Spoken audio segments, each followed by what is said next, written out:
Namaku Rina. Usia sudah melewati angka 57. Rambutku sebagian telah beruban, meski selalu aku semir agar tetap tampak rapi. 2 tahun terakhir ini aku menikah lagi.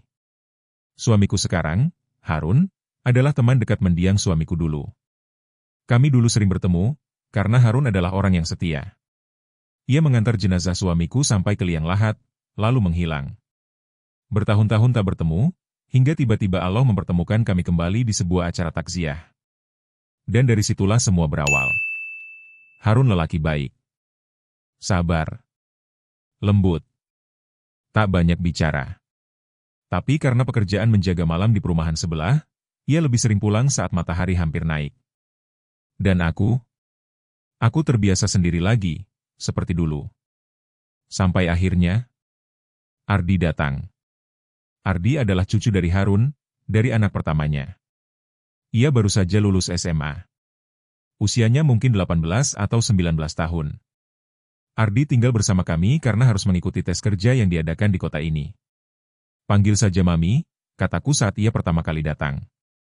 Iya, Mi, jawabnya sambil tersenyum kecil. Senyumnya polos. Tapi ada sesuatu di balik tatapan matanya. Seperti sebuah jendela yang menampakkan dunia yang belum pernah aku lihat. Kedatangan yang mengubah segalanya. Hari-hari pertama Ardi di rumah kami cukup tenang. Ia lebih sering di kamar, sibuk dengan gawainya, sesekali keluar minta kopi atau mie instan. Tapi rumah ini terasa lebih hidup. Ada suara langkah kaki muda, suara piring diketuk sendok saat makan malam, suara musik pelan dari kamar depan. Namun semua berubah sejak malam itu. Harun berangkat kerja seperti biasa. Aku mengantarnya ke pos keamanan di ujung gang. Malam itu panas sekali. Setelah sampai di rumah, aku duduk di ruang tengah sambil menyetrika baju. TV menyala.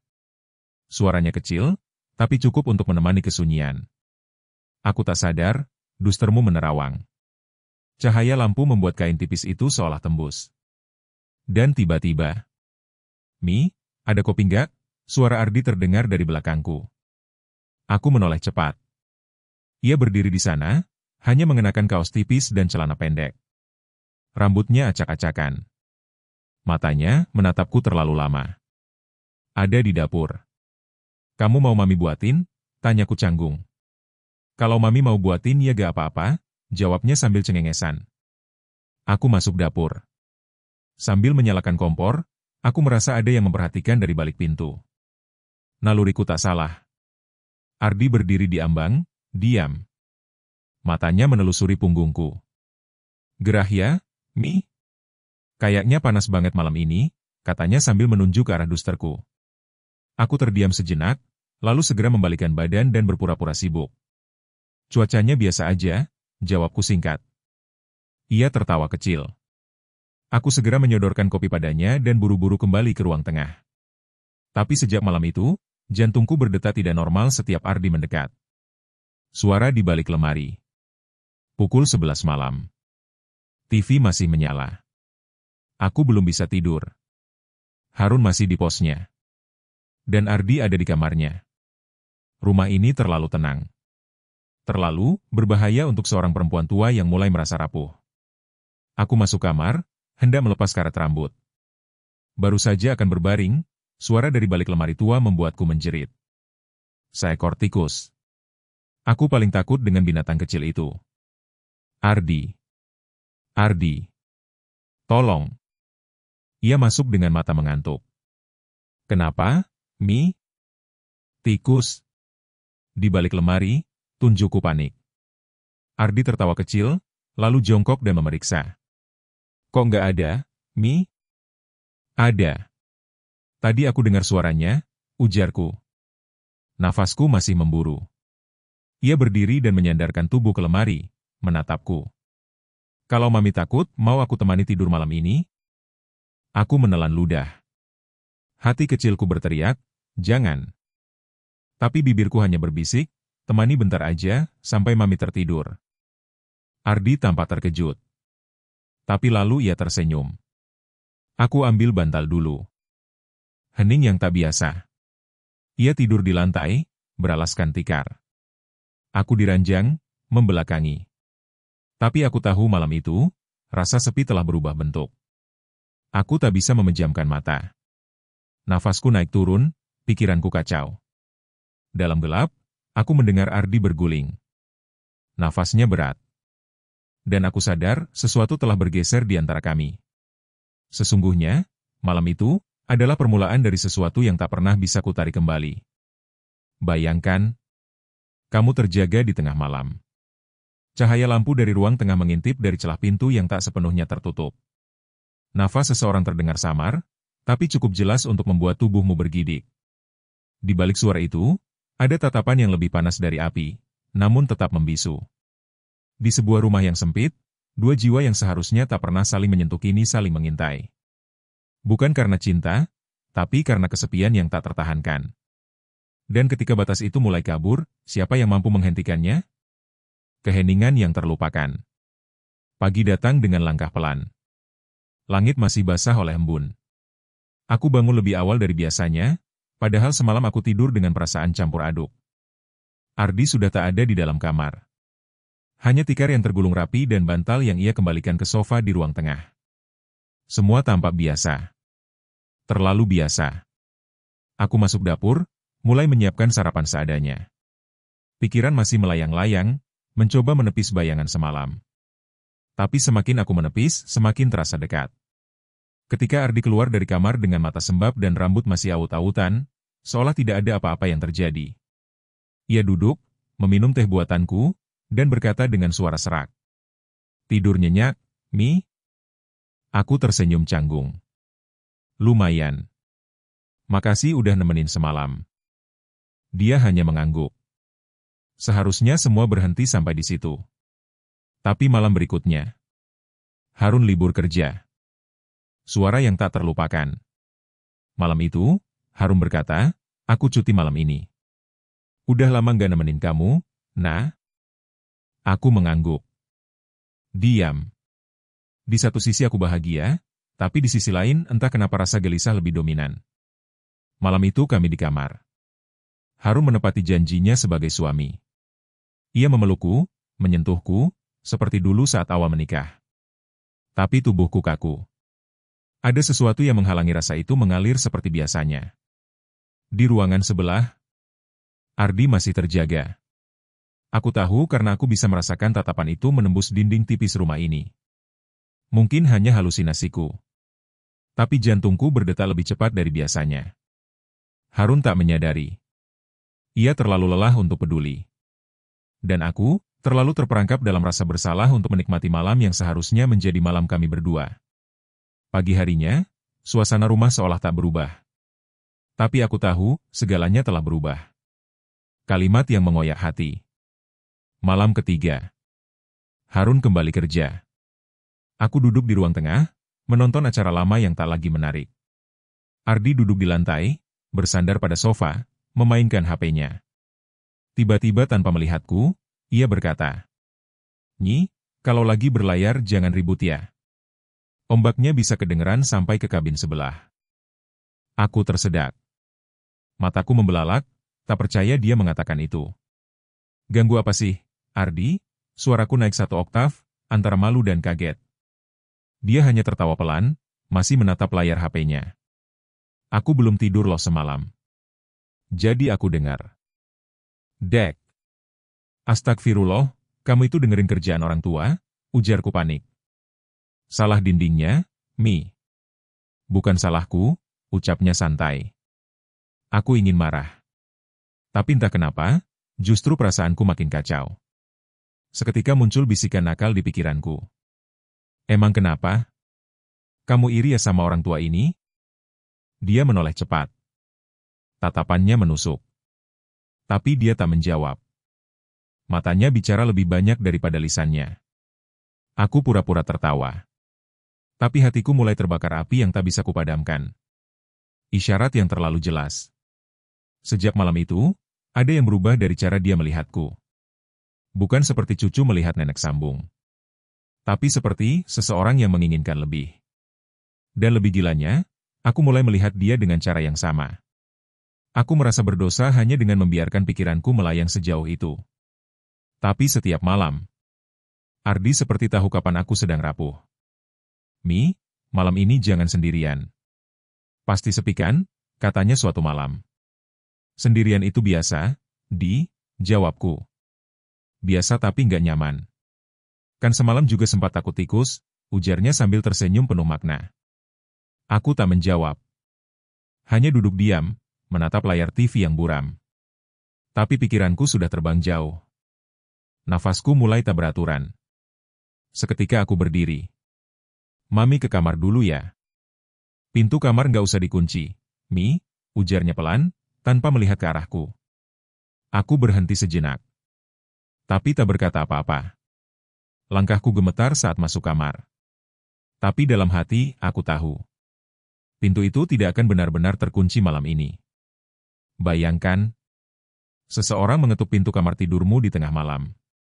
Lembut, pelan, tapi seperti pukulan keras ke jantungmu. Suara langkah mendekat, dan bayangan tubuhnya mulai tergambar dari celah bawah pintu. Kau berdiri membeku, berkeringat dingin, tapi tak bergerak. Kau tahu, kau bisa mengabaikan, kau bisa diam. Tapi hatimu tak bisa berbohong. Kau malah mendekat, dan dengan tangan gemetar, kau buka pintu itu. Di baliknya, ada wajah yang seharusnya tidak pernah kau lihat dalam cahaya remang-remang seperti ini. Dan saat kau biarkan dia masuk, maka semuanya berubah selamanya. Malam yang tak bisa dilupakan. Aku masih duduk di pinggir tempat tidur. Lampu kamar sengaja kupadamkan, hanya ada cahaya redup dari luar yang menembus tirai jendela. Rumah sepi. Hanya suara kipas angin dan nyanyian jangkrik yang menggema dari balik jendela. Lalu terdengar suara itu. Ketukan pelan. Mi, bangun. Aku diam. Tubuhku membeku. Nafasku tercekat di tenggorokan. Tapi kaki ini justru melangkah. Tanganku membuka kenop pintu perlahan. Dan dia berdiri di sana. Ardi. Kenapa, Di? Suaraku pelan, hampir tak terdengar. Dia menatapku. Tak berkata apa-apa. Tapi dari caranya melangkah masuk dan menutup pintu di belakangnya, aku tahu dia tidak datang hanya untuk bicara. Ada hening panjang. Napas kami terdengar jelas. Nih, ucapnya sambil menunjukkan sesuatu. Sebuah selimut tipis yang ia bawa. Tapi aku tahu itu cuma alasan. Mi, aku tahu Mami merasa sendiri. Bahkan ketika ada kakek aku tahu. Aku ingin membantah. Tapi hatiku terdiam. Kamu ngomong apa sih, Ardi? Ini salah. Salah? Matanya menatapku tajam. Mi, Mami itu hidup. Dan aku juga hidup. Kita hanya terjebak dalam ruang yang terlalu sempit dan terlalu sepi. Aku tak tahu harus menjawab apa. Tanganku bergetar. Tapi saat dia mendekat, aku tak mundur. Saat dia menyentuh bahuku, aku tak menepis. Dan saat dia memelukku, seluruh pertahanan jiwaku runtuh. Kebisuan pagi. Aku terbangun saat sinar pagi mulai masuk dari celah tirai. Rasa hangat di ranjang masih tersisa, meski kini aku sendirian. Saat aku keluar kamar, Ardi sudah duduk di meja makan. Rambutnya rapi. Seolah malam tadi tak pernah terjadi. Ia hanya menoleh dan tersenyum kecil. Pagi ini, Mi. Aku diam, tak tahu harus berkata apa. Tapi dia hanya menyeruput kopi dan berkata pelan, santai aja. Semua baik-baik aja. Tapi aku tahu, tidak. Tidak ada yang baik-baik saja. Kabar yang mengguncang. Sore itu, aku sedang menyapu halaman ketika Ardi mendekat. Ia membawa secari kertas dan wajah yang sulit ditebak. Mi, aku keterima kerja. Tapi bukan di kota ini. Aku berhenti menyapu. Di kota mana? Di luar pulau. Besok pagi aku harus berangkat. Dadaku sesak. Aku tak bisa berkata apa-apa. Dia menatapku, lama. Lalu tersenyum. Tenang.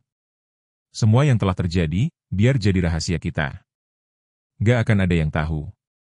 Aku cuma ingin bikin hidup Mami sedikit berwarna. Bayangan terakhir.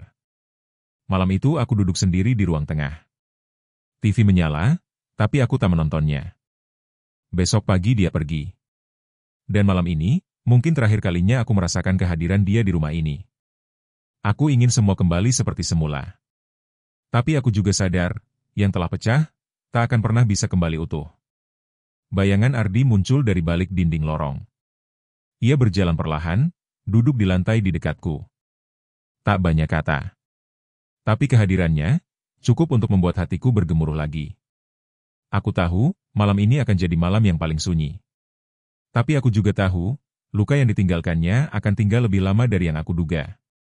Bayangkan, kau berdiri di ambang pintu rumah, mengenakan daster panjang yang tertiup pelan oleh angin dini hari. Matamu berat, tapi bukan karena kantuk melainkan karena kehilangan yang menanti. Di seberang halaman, bayangan seseorang menuruni anak tangga kecil sambil menenteng tas ransel hitam. Tak banyak kata, tak ada pelukan, hanya tatapan panjang yang menyimpan banyak luka. Di balik sunyi itu, ada janji yang tak pernah terucap, dan harapan yang tak bisa kau jaga. Dan ketika fajar mulai merkah, satu-satunya orang yang memberimu rasa hidup, menghilang di balik tikungan. Pagi yang tidak biasa. Jam menunjukkan pukul 5:15. Langit belum sepenuhnya terang, tapi suara azan dari masjid di ujung gang sudah mulai terdengar samar. Aku berdiri diam di depan pintu, menatap ke arah jalan kecil yang membelah kompleks. Angin pagi menggoyang ranting pohon mangga di depan rumah. Ardi keluar dari kamarnya, membawa ransel besar yang terlihat penuh. Ia tak bicara. Hanya menatapku sejenak lalu berjalan pelan ke arahku. Langkahnya berat. Matanya sembab. Tapi mulutnya tetap tersenyum. Makasih ya, Mi. Udah izinin aku tinggal di sini. Dan makasih buat segalanya. Aku mengangguk. Tak sanggup bicara. Tenggorokanku kering. Ia berdiri di depanku. Mata kami saling menatap.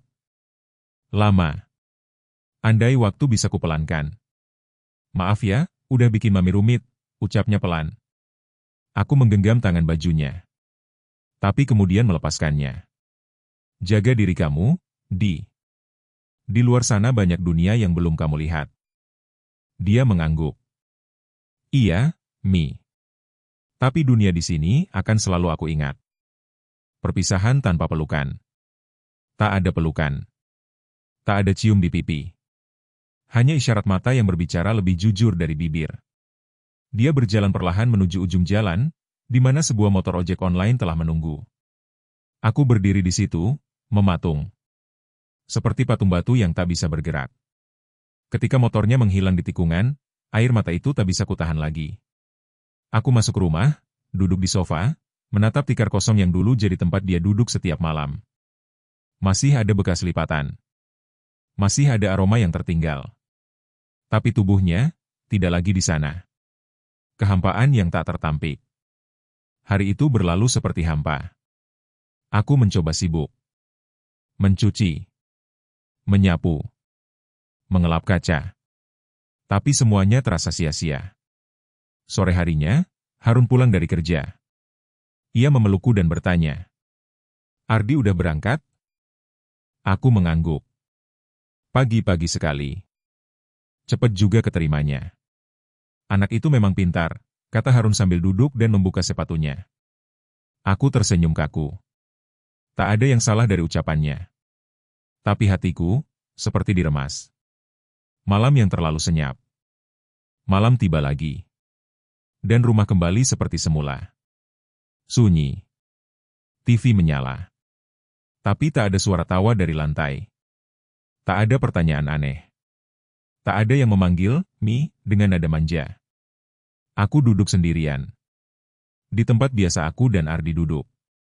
Dan di titik itu, aku sadar. Bukan rasa cinta yang menyakitkan.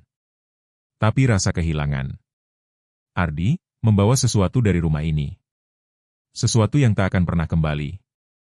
Bayangkan, kau membuka sebuah laci tua di pojok kamar, berharap menemukan sesuatu yang bisa mengalihkan pikiran. Tapi justru di sana, terselip selembar kertas, ditulis dengan tangan yang kau kenal. Setiap hurufnya membawa aroma malam-malam sunyi yang pernah kalian bagi. Kau membaca perlahan.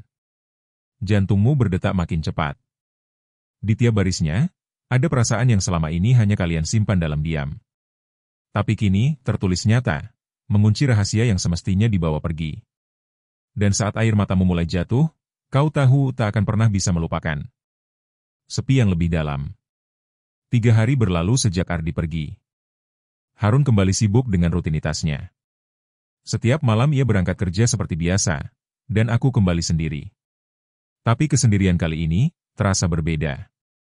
Bukan lagi sunyi biasa, tapi sunyi yang menekan dada. Kadang aku mendengar suara langkah kaki dari kamar depan, padahal sudah kosong. Kadang aku menoleh, berharap mendapati sosoknya sedang bersandar di sofa, tapi tidak ada siapa-siapa. Aku merasa masih ada dia di rumah ini. Meninggalkan jejak yang tak terlihat, tapi terasa. Penemuan tak terduga.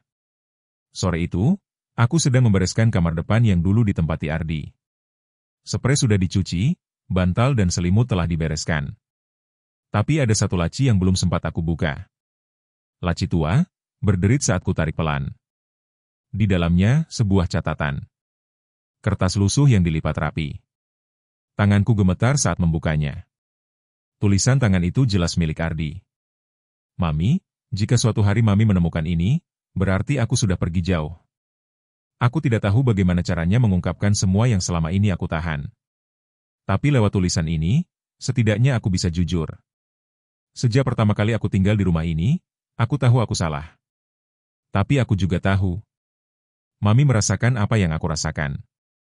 Bukan karena nafsu. Tapi karena kesepian.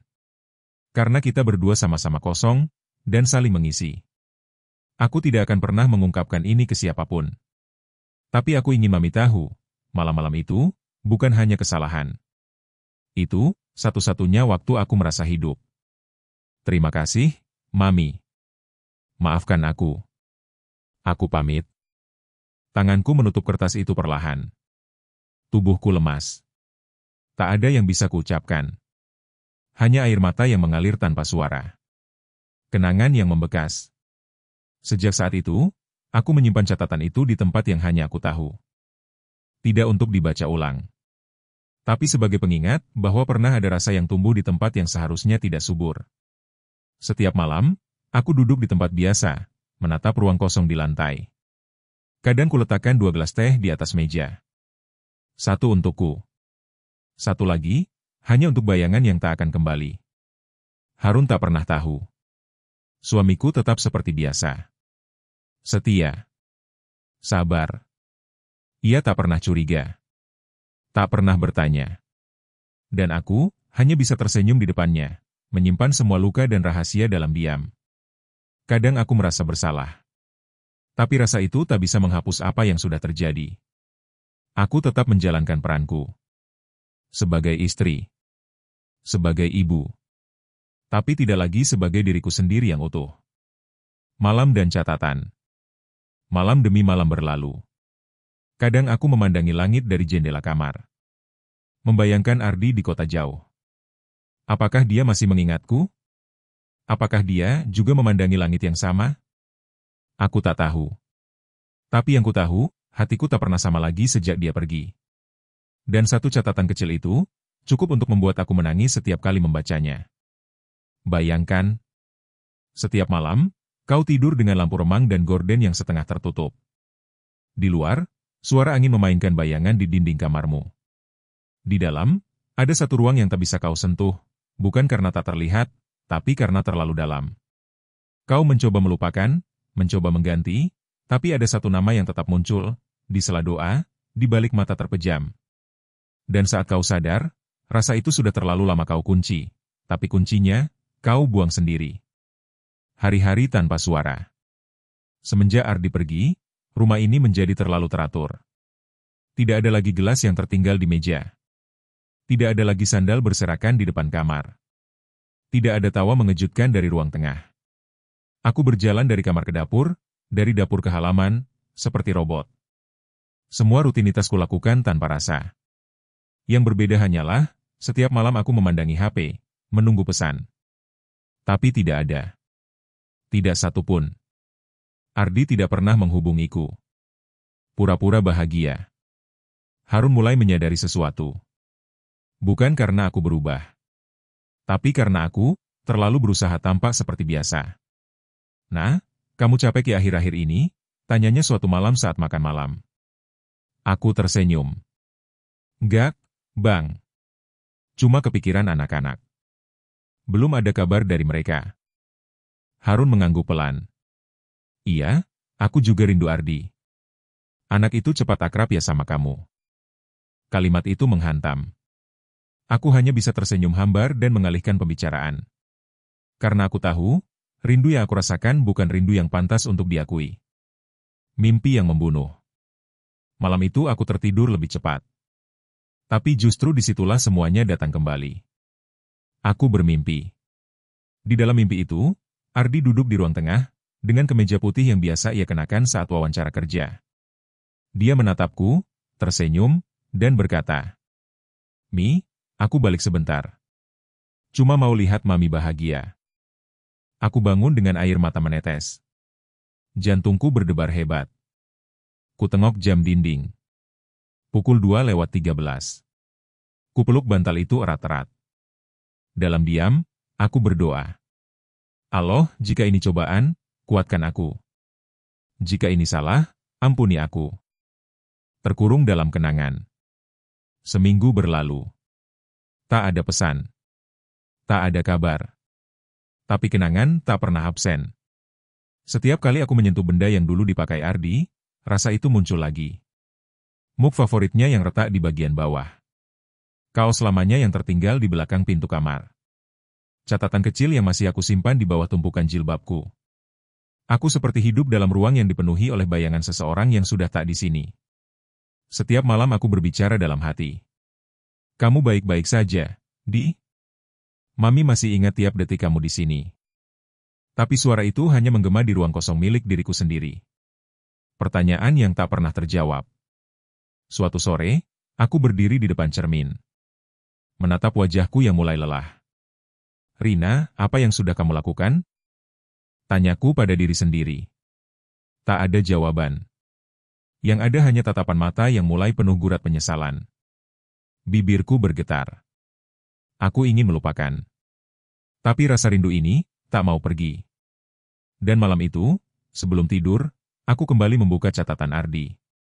Kertas itu sudah mulai kusam. Tapi tulisannya tetap utuh. Aku cuma ingin bikin hidup Mami berwarna. Aku menangis lagi. Tapi bukan karena sedih. Karena aku sadar, warna itu tak pernah pergi. Ia hanya terkunci di dalam dada.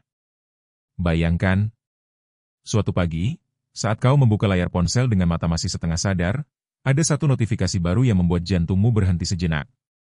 Sebuah pesan dari nama yang hampir kau hapus dari hidupmu, tapi tak pernah benar-benar pergi dari hatimu. Kau menatap layar itu lama, takut membukanya. Takut membaca apa yang selama ini kau tunggu-tunggu.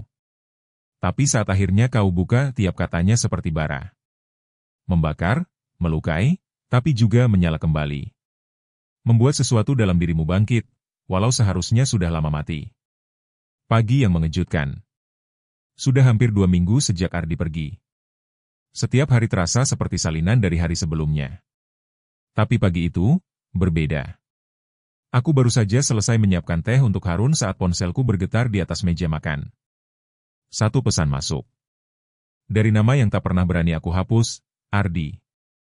Tubuhku membeku. Tanganku gemetar. Kubuka pesan itu dengan jantung berdegup kencang. Mi, boleh aku ganggu sebentar? Aku cuma rindu. Dan aku belum bisa lupa rumah itu. Belum bisa lupa. Mami. Rindu yang tertahan. Air mata langsung menitik tanpa aku sadari. Kupandangi layar itu. Kata demi kata terngiang di kepala. Aku tak bisa langsung membalas. Terlalu banyak emosi yang berdesakan di dada. Setelah beberapa menit yang terasa seperti seumur hidup, kutulis balasan pendek. Kamu baik-baik saja, Di? Mami di sini baik. Tapi, kosong. Dan entah kenapa, setelah kukirim, aku merasa seperti kembali bernapas. Percakapan yang terlambat. Sepanjang hari kami saling berkirim pesan. Tidak banyak. Tidak romantis. Tapi, cukup untuk membongkar rasa yang selama ini terpendam. Aku kerja di pelabuhan. Capek, tapi senang. Tapi setiap lihat laut, aku keinget Mami. Soalnya, dulu Mami yang bilang, hati manusia itu kayak laut, bisa tenang, bisa badai. Aku membaca pesan itu berkali-kali. Dan membalas. Hati Mami lagi badai sekarang, Di. Karena kamu pergi. Beberapa menit kemudian ia membalas. Kalau Mami izinkan, aku mau datang libur nanti. Cuma untuk lihat Mami, dari jauh pun jadi. Dek. Pesan itu seperti menghantam dadaku. Aku tak tahu harus bahagia atau takut. Karena jika dia kembali, apakah aku bisa tetap bertahan dalam batas yang seharusnya? Dinding yang retak lagi. Malam itu aku tak bisa tidur. Pesan-pesan dari Ardi kuulang-ulang bacanya. Hatiku seperti ditarik kedua arah. Satu sisi, aku tahu ini salah. Tapi sisi lainnya, aku merasa hidup kembali. Dinding yang susah payah aku bangun, kini mulai retak lagi. Dan saat aku menatap langit-langit kamar dalam gelap, pikiranku melayang jauh. Apakah semua ini akan berakhir, atau justru akan dimulai kembali? Harapan yang menggoda. 2 hari kemudian, Ardi kembali mengirim pesan. Mi, aku libur akhir bulan. Kalau Mami tidak keberatan, aku cuma mau mampir. Gak lama. Gak nginap. Aku cuma rindu. Aku membaca pesan itu berkali-kali. Kupandangi jendela kamar. Kupandangi pintu depan rumah. Dan entah kenapa, hatiku menjawab lebih dulu dari akalku. Datanglah. Bayangkan. Sore itu langit abu-abu. Daun-daun gugur tanpa angin, seolah tahu ada sesuatu yang akan berubah. Kau berdiri di depan jendela, memandangi jalanan kecil yang biasa dilalui tukang sayur dan anak-anak pulang sekolah. Tapi kali ini, kau menunggu seseorang yang tak boleh datang. Lalu tiba-tiba, dari ujung jalan, sosok itu muncul. Langkahnya lambat tapi pasti. Tas kecil di pundaknya, wajah yang sama, tapi matanya membawa beban yang dalam. Kau menahan napas. Dunia seakan berhenti sejenak. Karena pada akhirnya, ia kembali. Dan hatimu tahu, kau tak siap menghadapi apa yang akan terjadi setelah ini. Sore yang meninggalkan getar. Langit mendung, tapi belum hujan. Udara dingin. Aku menyapu halaman depan, seperti biasa. Tapi kali ini tanganku bergetar. Bukan karena lelah, tapi karena resah. Pesan terakhir Ardi semalam masih menggantung dalam ingatan. Aku akan tiba jam 5, Mi. Tapi aku nggak akan masuk kalau Mami berubah pikiran. Jam di dinding ruang tengah menunjukkan pukul 16.57. Dan tepat saat aku menoleh ke arah pagar, dia datang. Ardi. Dengan ransel kecil dan kaos biru yang pernah ia pakai waktu pertama kali tinggal di rumah ini. Aku menelan ludah. Waktu terasa berhenti. Dia berdiri beberapa langkah dari pagar. Tak berani langsung masuk. Aku membuka mulut. Masuklah, Di. Tatapan yang tak bisa disembunyikan. Ia berjalan pelan melewati pagar. Langkahnya seperti orang yang masuk rumah kenangan, bukan sekadar rumah biasa. Begitu masuk, dia berdiri di ruang tengah. Matanya menyapu setiap sudut. Lama. Dalam. Masih sama semua, Mi, gumamnya. Aku duduk di kursi rotan, mencoba menahan detak jantung. Iya, masih sama. Dia ikut duduk di karpet. Tangannya menyentuh permukaan tikar, seperti mencari bekas dirinya sendiri di sana. Lalu matanya menatapku. Dalam. Mi, aku kangen. Aku tersenyum, menunduk. Mami juga, Di. Hening. Hanya suara jam dinding yang berdetak. Malam yang menguji. Harun hari itu sedang ada pertemuan di masjid. Ia bilang akan pulang agak malam. Entah takdir atau kebetulan, tapi malam itu hanya aku dan Ardi di rumah. Lagi. Kami duduk menonton TV. Seolah tak ada apa-apa. Tapi jarak antara kami lebih dekat dari sebelumnya. Mi, aku cuma ingin sebentar di sini. Gak lama. Aku tahu ini aneh. Tapi aku cuma pengen lihat Mami lagi. Aku mengangguk. Kalau nanti pulang, kamu jangan datang-datang lagi, ya, ucapku pelan. Dia menatapku.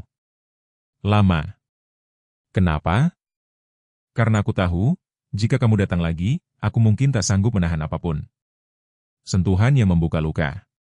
Tanpa sadar, tangannya menyentuh ujung jariku. Hanya sebentar. Tapi cukup untuk menghidupkan semua yang telah kupendam. Aku menarik tanganku perlahan. Tapi dia menggenggamnya, erat. Mi, hidup aku datar. Tapi sejak kenal Mami, semuanya jadi ada warnanya. Aku tahu aku salah.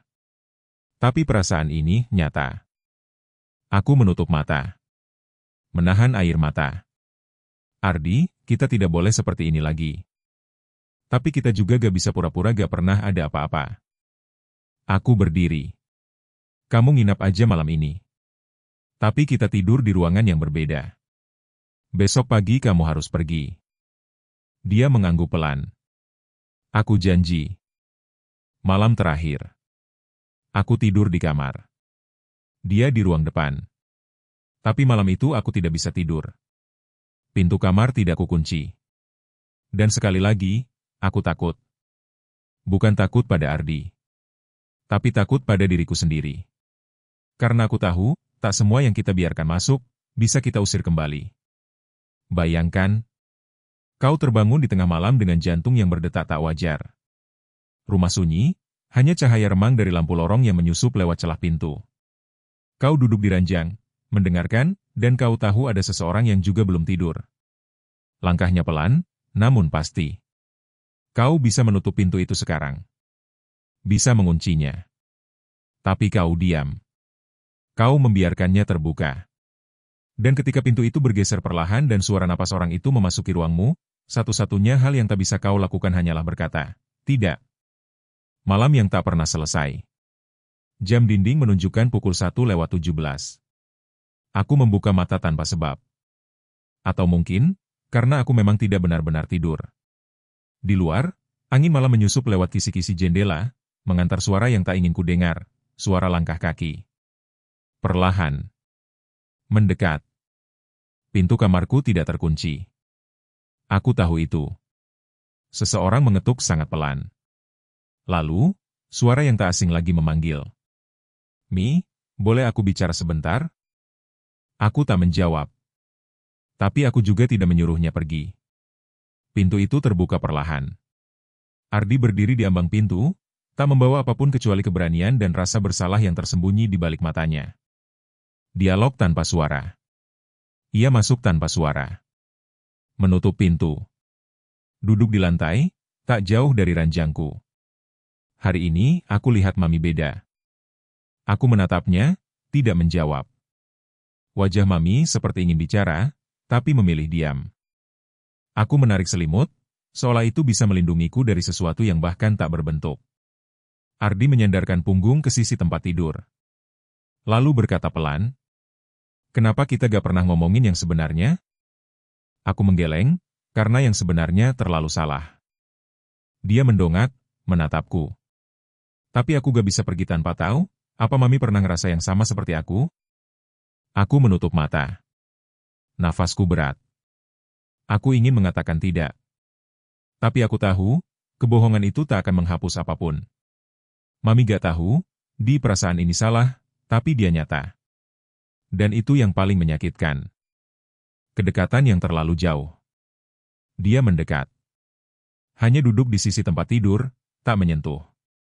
Tapi jarak itu, sudah cukup untuk membangunkan gejolak yang dulu pernah kubunuh. Kita gak harus berbuat apa-apa, Mi. Aku cuma mau di sini. Malam ini saja.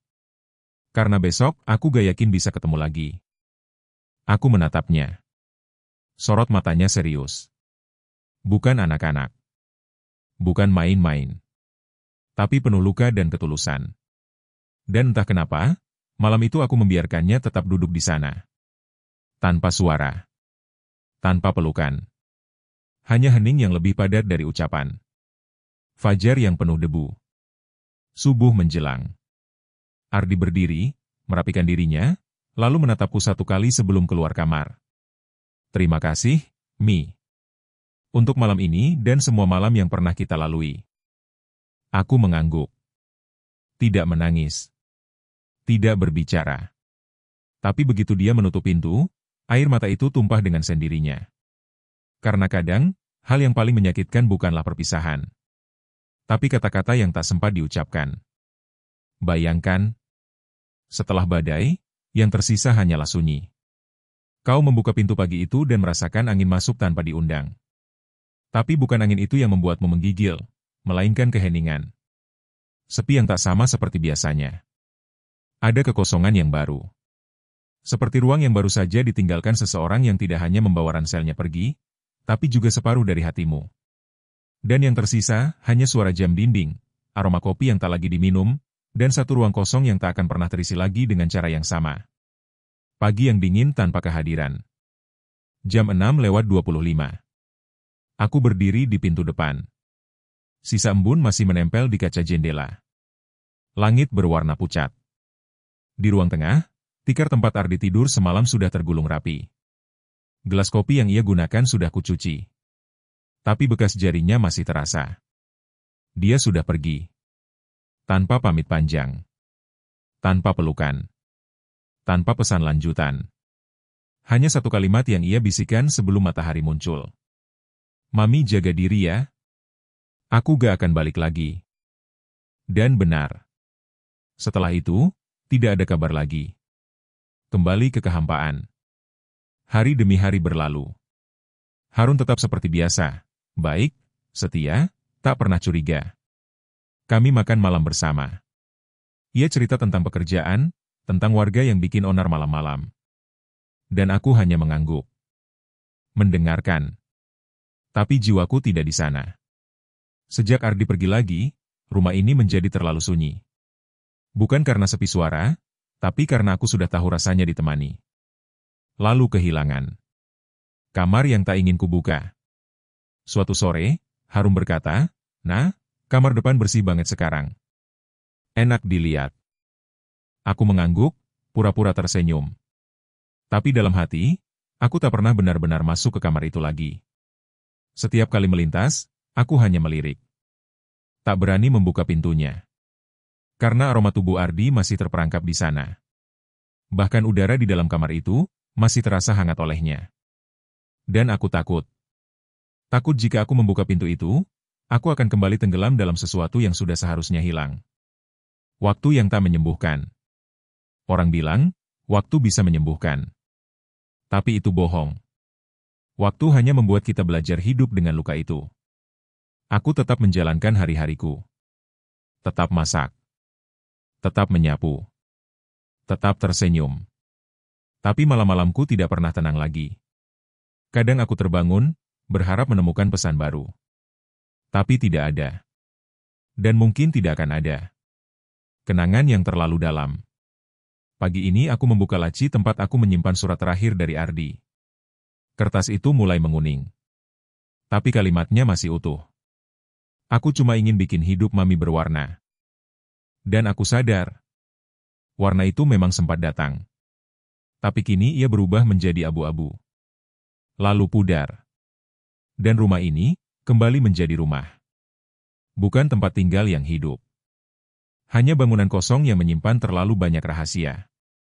Bayangkan, kau duduk di meja makan sendirian, dengan pena di tangan dan secari kertas kosong. Ada ribuan kalimat dalam kepalamu, tapi satu pun tak bisa kau tulis dengan tenang. Kau ingin berbicara. Ingin menyampaikan semuanya, tentang rindu, tentang luka, tentang kesalahan yang entah bagaimana bisa terasa begitu indah. Tapi tanganmu gemetar. Karena kau tahu, surat ini tak akan pernah kau kirimkan. Surat ini hanya untukmu. Untuk hatimu sendiri yang masih menyimpan seseorang yang sudah pergi terlalu jauh. Hari di mana semuanya menumpuk. Hari itu hujan turun sejak pagi. Tak deras. Tapi cukup untuk membuat suasana terasa semakin kelabu. Aku duduk di meja makan dengan secangkir teh yang sudah dingin. Harun sedang tidur siang, kelelahan setelah semalaman berjaga. Di hadapanku, selembar kertas kosong. Sebuah pulpen tergeletak di sisi kananku. Sudah berhari-hari aku merasa seperti ini, seperti ada yang harus aku keluarkan, tapi tidak tahu bagaimana. Akhirnya, kutarik napas panjang. Dan kutulis, dengan tangan yang sedikit bergetar. Untuk Ardi. Kamu tahu, Di? Setelah kamu pergi, rumah ini seperti tubuh tanpa roh. Semua masih di tempatnya. Tapi tak lagi bernyawa. Aku bangun setiap pagi, berharap ada suara langkah kaki. Tapi hanya suara angin dan gemeretak genting yang menyapa. Aku tahu semua ini salah. Tapi aku tidak bisa membencinya. Karena apa yang kita jalani, meskipun tak pantas, adalah bagian paling jujur dari hidupku. Kamu membuat Mami merasa dilihat lagi. Dihargai lagi. Diperhatikan. Sesuatu yang bahkan tak bisa aku minta dari suamiku sendiri, meskipun dia lelaki baik. Maaf karena Mami tidak cukup kuat menolakmu. Maaf karena Mami juga ikut tenggelam bersama kamu. Tapi Mami juga ingin kamu tahu, tidak ada satu malam pun yang lewat tanpa Mami mengingat kamu. Tidak ada satu doa pun yang Mami panjatkan tanpa menyelipkan namamu di dalamnya. Tapi surat ini tidak akan Mami kirimkan. Karena ini hanya untuk hati Mami sendiri. Yang terlalu penuh oleh kamu. Rina. Menitipkan perasaan pada kertas. Setelah menuliskannya, aku menangis lama. Di atas kertas itu. Di atas kalimat-kalimat yang tak akan pernah sampai. Lalu kulipat pelan. Kumasukkan ke dalam amplop yang kosong. Kutulis di atasnya, jangan dibuka kecuali oleh Allah. Amplop itu kusimpan di bawah tumpukan mukena, di dalam lemari kecilku. Aku tahu. Kelak mungkin seseorang akan menemukannya. Tapi sebelum hari itu tiba, biarlah ini tetap menjadi rahasia yang aku titipkan pada malam. Diam yang mengandung segalanya. Hari-hari berikutnya, aku kembali diam. Bukan karena aku tak ingin bicara. Tapi karena kini aku sudah bicara pada kertas. Surat itu menjadi tempat aku menitipkan semua gejolak yang tak bisa aku sampaikan lewat mulut. Dan selama aku masih hidup, mungkin aku akan terus menulis lagi. Bukan untuk dikirim. Tapi untuk disimpan. Karena kadang, satu-satunya tempat paling aman untuk menyimpan perasaan adalah lemari sendiri. Bukan orang lain. Bayangkan, kau duduk berdampingan dengan seseorang yang mencintaimu dengan cara yang tenang. Yang tak pernah bertanya tentang air matamu di malam hari, tapi selalu ada di pagi setelahnya. Seseorang yang tidak pernah tahu bahwa hatimu diam-diam telah terpecah. Kau menatap wajahnya dan berkata, aku baik-baik saja, meskipun sebenarnya tidak. Dan di titik itu, kau menyadari, terkadang memilih setia bukan soal perasaan, tapi pilihan untuk tetap tinggal, meski hatimu sudah lama ingin pergi. Wajah yang selalu ada. Sore itu, Harun pulang lebih awal dari biasanya. Ia membawa 2 bungkus nasi padang, makanan kesukaanku. Aku tahu kamu pasti belum masak. Aku sempat lewat warung tadi, ucapnya sambil membuka bungkusan dengan senyum sederhana. Aku menatapnya. Ada rasa bersalah yang langsung menyergap dadaku. Lelaki ini tak pernah mencurigai apapun. Padahal aku menyembunyikan begitu banyak hal darinya. Kami makan bersama. Ia bercerita tentang gang rumah yang sedang direnovasi. Tentang warga baru yang akan pindah minggu depan. Tentang suara jangkrik yang katanya kini makin jarang terdengar. Dan aku hanya mengangguk. Menyendok nasi tanpa benar-benar merasa lapar. Pertanyaan yang menggetarkan. Usai makan, Harun duduk di sampingku di ruang tengah. Ia menatapku. Nah, kamu masih betah tinggal sama aku? Pertanyaan itu sederhana. Tapi suaranya pelan, matanya sedikit bergetar. Seolah ia tahu, sesuatu sedang aku sembunyikan. Aku memaksakan senyum. Betah, Bang. Kenapa tanya begitu? Ia menghela napas. Gak tahu, akhir-akhir ini kamu sering diam. Aku ngerti kalau hidup sama aku gak selalu mudah. Tapi aku cuma ingin tahu, aku masih cukup buat kamu? Jantungku seperti disayat. Aku ingin bilang, maaf, Bang. Aku pernah membagi hatiku ke tempat yang salah. Tapi tentu tidak mungkin. Jadi aku hanya menggenggam tangannya, dan berkata, Abang selalu cukup buat aku. Dan saat itu, untuk pertama kalinya setelah sekian lama, aku mencoba jujur pada pilihan yang kupilih sendiri. Setia tidak selalu soal bahagia. Malam itu aku termenung di ruang tamu, mematikan TV lebih cepat dari biasanya. Di luar hujan turun deras. Tapi di dalam dadaku, hujan itu lebih dulu turun sejak berminggu-minggu yang lalu. Aku tahu, aku tak bisa terus berharap pada seseorang yang bahkan tidak tahu kemana harus kembali. Ardi mungkin sudah punya hidupnya sendiri. Mungkin juga sudah lupa dengan malam-malam yang pernah kita lewati. Sementara aku masih di sini. Bersama seseorang yang tidak sempurna, tapi selalu pulang untukku. Dan disinilah akhirnya aku sadar, Setia itu bukan karena tidak pernah goyah, tapi karena tetap memilih tinggal meski pernah terluka. Memilih untuk tetap. Pagi harinya, aku menyiapkan sarapan lebih awal dari biasanya. Kupanggil Harun dengan suara lembut, seperti dulu saat pertama kali kami menikah. Ia menoleh, sedikit kaget tapi tersenyum. Kamu kelihatan cerah pagi ini. Aku menatapnya. Dalam hati aku berkata, ini bukan tentang cerah. Tapi tentang belajar mencintai apa yang kupunya, bukan yang sudah pergi. Bang, makasih ya, udah selalu pulang untuk aku. Harun tersenyum, tidak banyak tanya. Ia hanya menjawab, karena kamu rumahku, nah. Dan hari itu, untuk pertama kalinya aku benar-benar percaya, bahwa mungkin aku bisa sembuh. Bayangkan, hujan turun sejak sore. Langit murung, angin dingin masuk lewat celah jendela. Kau duduk sendiri di ruang tamu, memandangi air yang jatuh di teras seperti luka-luka kecil yang tak pernah sembuh. Dan di tengah gemuruh langit itu, sebuah notifikasi ponsel berbunyi. Saat kau lihat layarnya, jantungmu langsung berhenti berdetak sepersekian detik. Satu nama yang tak pernah kau duga akan muncul lagi. Nama yang selama ini hanya hidup di ingatan dan surat-surat yang tak pernah terkirim. Nama yang kau cintai, dan sekaligus kau takuti. Awal musim hujan. Sudah sebulan sejak aku memilih benar-benar menutup pintu itu. Pintu kenangan. Pintu harapan. Dan pintu kesalahan. Aku menghabiskan waktuku lebih banyak bersama Harun. Memasak, membersihkan rumah, bahkan sesekali ikut dia ke masjid jika ada pengajian malam. Aku pikir, aku sudah benar-benar sembuh. Sampai musim hujan datang. Dan hujan, selalu tahu cara membangkitkan yang sudah lama dikubur. Notifikasi yang membalikan dunia. Sore itu aku duduk di ruang tamu. Hujan mengguyur deras. Suara gemuruh petir menyatu dengan denting waktu yang lambat. Ponselku tergeletak di atas meja. Sunyi. Seperti hari-hari biasanya. Tapi kemudian, satu getaran. Aku tak langsung melihat. Tapi saat mataku melirik layar. Ardi. Satu nama yang bahkan ponselku pun seolah lupa telah menyimpannya. Aku menatap layar itu dalam diam. Lama. Terlalu lama. Pesan itu hanya satu baris. Hujannya deras banget ya, Mi. Jadi ingat hari pertama aku datang. Tanganku gemetar. Bayangkan, kau duduk berdampingan dengan seseorang yang mencintaimu dengan cara yang tenang.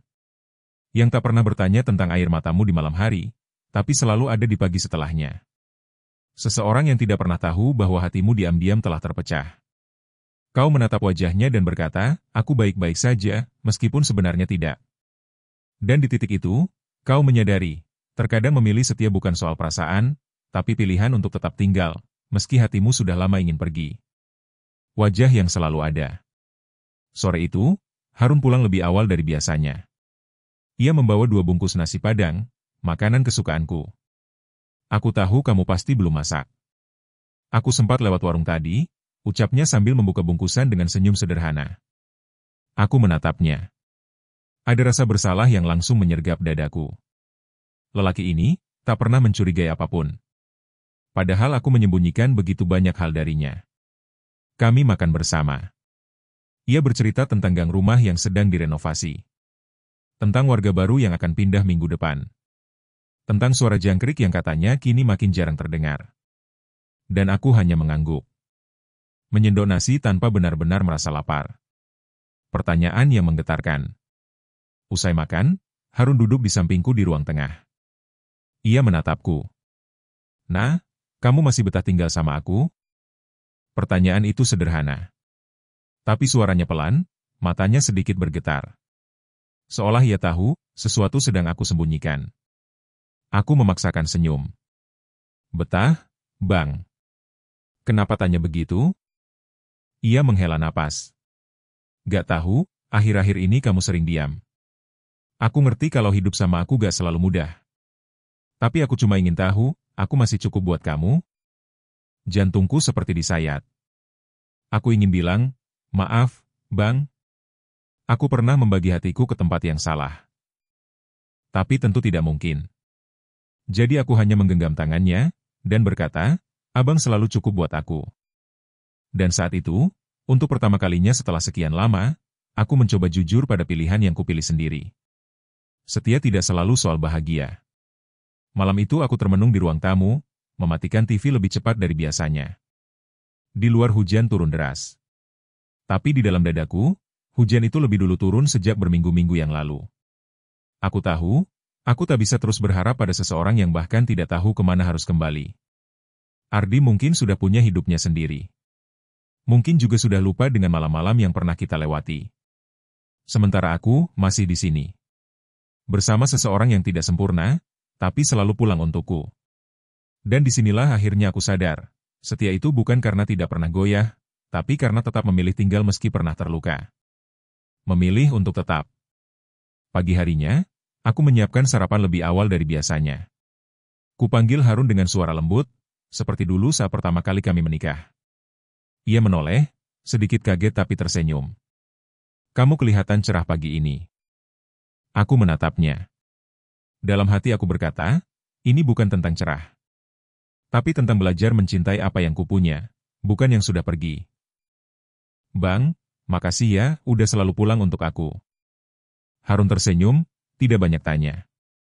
Ia hanya menjawab, karena kamu rumahku, nah. Dan hari itu, untuk pertama kalinya aku benar-benar percaya, bahwa mungkin aku bisa sembuh. Bayangkan, hujan turun sejak sore. Langit murung, angin dingin masuk lewat celah jendela.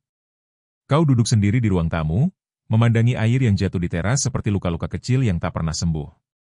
Dan di tengah gemuruh langit itu, sebuah notifikasi ponsel berbunyi. Saat kau lihat layarnya, jantungmu langsung berhenti berdetak sepersekian detik.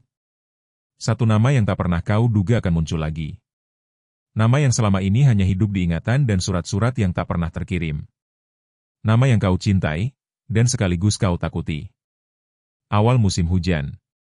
Sudah sebulan sejak aku memilih benar-benar menutup pintu itu. Pintu kenangan.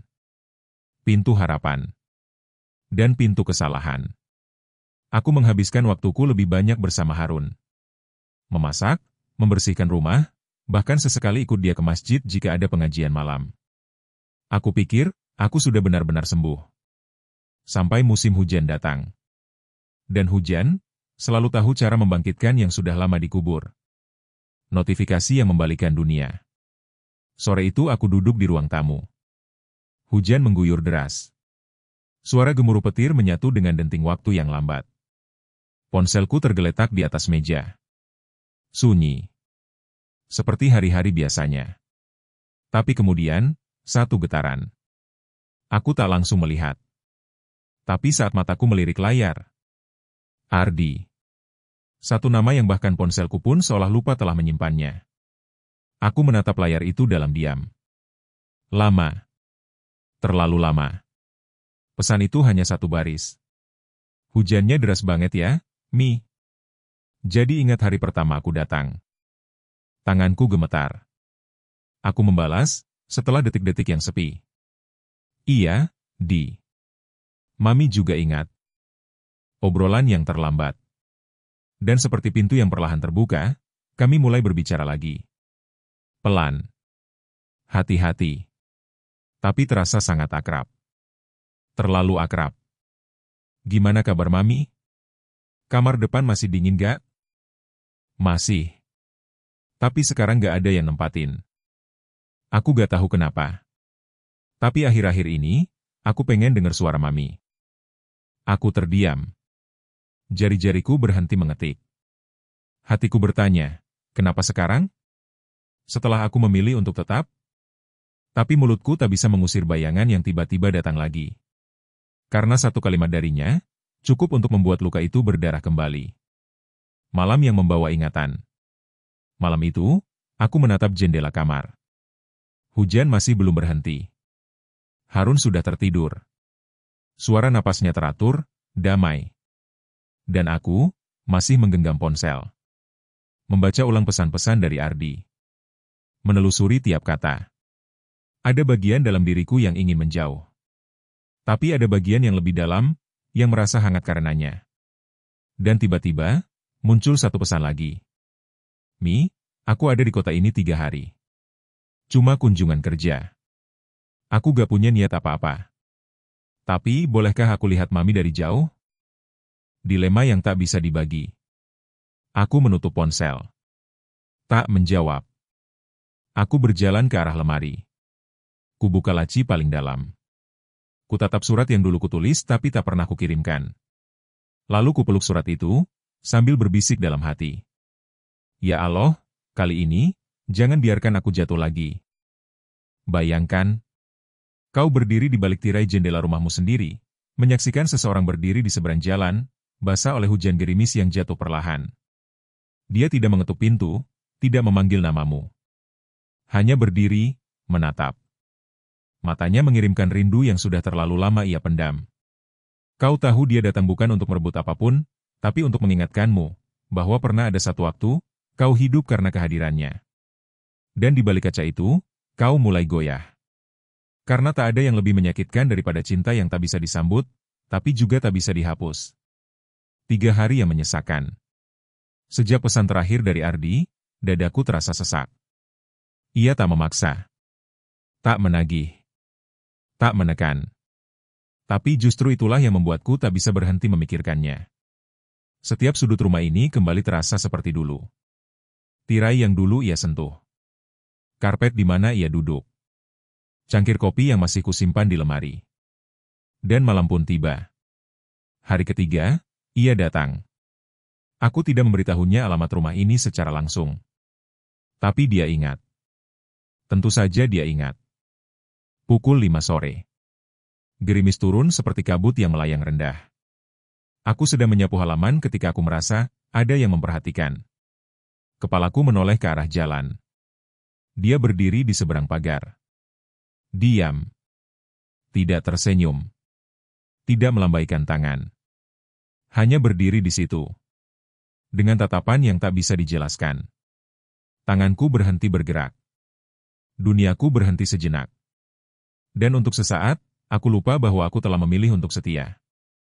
Langkah yang tak bisa dihindari. Aku tidak memanggilnya. Tapi aku juga tidak kembali masuk rumah. Kami hanya saling menatap. Tak ada yang berkata apa-apa. Tapi segalanya terasa terlalu keras dalam diam itu. Akhirnya, Ardi hanya mengangguk kecil. Sebuah isyarat yang tak butuh arti. Ia berbalik, melangkah pergi perlahan. Tanpa kata. Tanpa pesan. Tanpa harapan. Dan aku berdiri mematung, menatap punggungnya yang menjauh, seperti seseorang yang baru saja kehilangan sesuatu yang tak pernah bisa dimiliki. Malam setelah tatapan itu. Harun pulang malam itu dalam keadaan lelah. Ia langsung tertidur. Aku duduk di ruang tengah. Menatap kosong ke arah jendela. Bayangan Ardi masih tergantung di sana. Di balik kaca yang tadi memisahkan kami. Dan dalam hati, aku menangis. Bukan karena ia datang. Tapi karena aku tahu, itulah terakhir kalinya ia berdiri di situ. Menatapku. Menunggu. Dan pergi, tanpa sempat mendengar suara hatiku. Bayangkan, kau duduk di kursi yang sama, di rumah yang sama, memandangi tembok yang telah kau ket ulang, berharap bisa menghapus jejak-jejak masa lalu. Tapi tidak bisa. Karena tembok itu pernah menyimpan tawa, tatapan, dan bisikan yang tak pernah terlupakan. Dan sekarang, meskipun semua tampak biasa, hatimu tahu, rumah ini pernah begitu hidup. Pernah begitu berwarna. Tapi warna itu kini hanya tinggal kenangan. Kenangan yang tak akan pernah kembali, namun juga tak pernah benar-benar pergi. Matahari naik perlahan di balik jendela kamar. Aku membuka mata, tapi tidak merasa segar. Aku tahu hari ini akan terasa panjang. Karena semalam terlalu dalam. Ardi telah pergi. Tidak akan kembali. Tidak akan mengirim pesan lagi. Dan aku harus kembali menjadi perempuan biasa. Istri dari lelaki yang baik. Penghuni rumah sederhana yang dulu begitu sepi, dan kini kembali sunyi. Hari-hari tanpa bayangan. Waktu berjalan, tapi kenangan tetap tinggal. Aku mulai mengecat ulang tembok kamar depan. Mengganti tirai. Menggulung tikar lama dan menyimpannya di gudang. Bukan karena ingin melupakan. Tapi karena aku ingin berdamai. Warna baru tak bisa menghapus masa lalu, tapi bisa memberiku alasan untuk melangkah ke depan. Dan saat aku menempelkan lukisan kecil di tembok kosong itu, aku berbisik dalam hati. Ini bukan lagi ruang untukmu, Di. Tapi terima kasih, karena pernah membuat ruang ini hidup. Pelan tapi sembuh. Aku tak lagi menulis surat untuk Ardi. Yang kusimpan tetap kusimpan. Yang kupendam tetap kupendam. Tapi hatiku mulai menerima bahwa tidak semua rasa harus dirayakan. Beberapa cukup untuk dikenang. Beberapa cukup untuk disyukuri karena pernah hadir, meski hanya sebentar. Dan sekarang, aku menjalani hari-hariku seperti biasa. Tapi kali ini dengan tenang. Tanpa luka yang terbuka. Karena waktu akhirnya mengajari aku satu hal, bahwa setia bukan berarti tak pernah jatuh, tapi tahu kapan harus bangkit dan kembali berdiri. Penutup tanpa salam. Di suatu sore yang tenang, aku duduk bersama Harun di beranda. Kami menikmati teh hangat sambil menatap langit yang mulai berubah jingga. Ia memegang tanganku. Kamu tahu, Nah? Aku bersyukur masih bisa punya kamu. Di usia kita yang kita butuhkan bukan sempurna, tapi yang mau tetap tinggal. Aku menatapnya. Air mataku jatuh diam-diam. Dan dalam hati, aku berkata, iya, Bang, aku pernah jatuh. Tapi aku memilih kembali ke sini. Karena hanya di sisimu, aku bisa belajar memaafkan diriku sendiri.